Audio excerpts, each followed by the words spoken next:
Hello everyone. Installing your Haworth Zody Headrest by OfficeLogixShop is extremely easy. First, let's disassemble the bracket. Locate the two screws on the inner side of the headrest spine. Remove both screws using a Phillips screwdriver to release the bracket. Next, mount the headrest. Position the headrest in the center at the top of the chair, directly above the Haworth logo. Now, reinstall the bracket. Align the bracket with the dedicated rails on the headrest spine, then push the bracket upward until it is fully seated in place. Finally, secure the bracket with screws. Insert the first screw into the bracket and tighten it.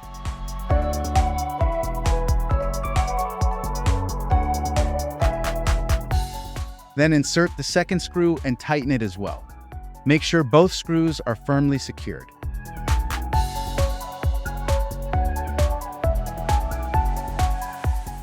And that's it.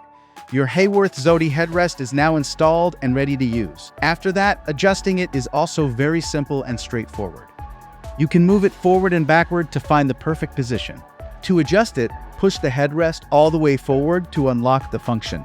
Then move it backward to your preferred position. This serves as a secure lock that keeps the headrest from moving back when you rest your head on it. The headrest can also go up and down by pressing the button on the side. You can control the overall height by pushing the bracket up or down. And finally, the cushion of the headrest itself can be tilted upward for added comfort. Now you can sit back and enjoy your brand new Zody Headrest by OfficeLogixShop. Thank you for watching.